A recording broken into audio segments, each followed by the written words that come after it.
গেছিলাম তো আমার কেন মারলি? কাণ্ডখানা দেখেছিস ছেলেগুলো একেবারে জানলা এসে উঠেছে। কোনদিন দেখবো দোতলার ঘরে ঢুকে পড়েছে। সত্যি বাবা আশ্চর্য সাহস। সাহস আমি দেখাচ্ছি। বজ্র ঘরের ছেলে সব মেয়েদের হস্টেলের চারপাশে ঘুরতেছে, কাজকর্ম কিছু। আশ্চর্য। আর তোদেরও বাপু দোষ আছে, তোরা সব ছেলে দেখলে গলে যায়।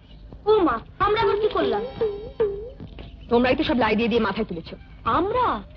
হ্যাঁ হ্যাঁ তোমরা এনকারেজ না করলে ওরা সাহস পাবে কি করে? কি বলছো তুমি? থামো থামো, আমি ঠিকই বলছি। লুকিয়ে লুকিয়ে সব মিট করা হয়, সিনেমা দেখা হয়, আমি কিছু জানি না। না আমি না, সে তো নিতা। নিতা নিতা নিতা ওই যে রোজ একটা লোকের সাথে ঘুরে। কার সাথে? কি জানি নামটা ভুলে গেছি। সিধু। না না সিধু হবে কেন? সিধু হবে? হ্যাঁ আমি খুব ভালো করে জানি তার নাম সিধু।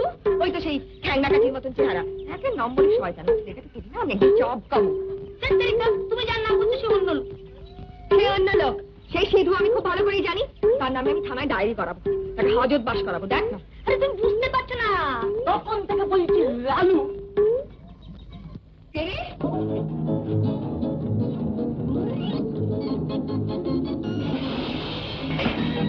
এই তো সিধু।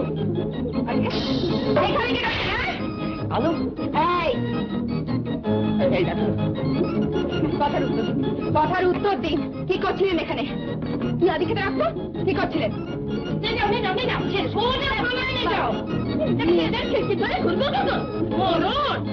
জবাব দিতে কি থামতো?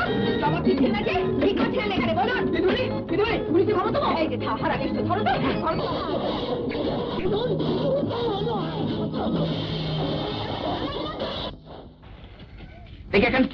চাঁদে তো কিরে কোথায় এলি? এই একটু আরে লালু সিধু এরা কোথায় গেল বলতো? আবার দেখি ওকে দেখতে পাচ্ছি না। হ্যাঁ দেখি না, কোথায় গেল বলতো? মাথায় কি হলো? নাকি মাথা ধরেছে? হ্যাঁ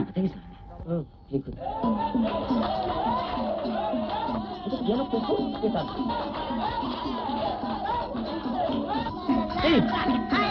সিধু না? কাঠামোটা তো অরই মনে হয়।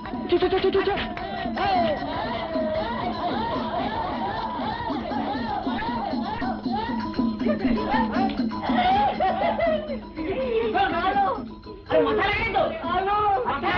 ঠিক আছে আমরা দেখে নেবো। বলে দিয়ে গেলাম দেখে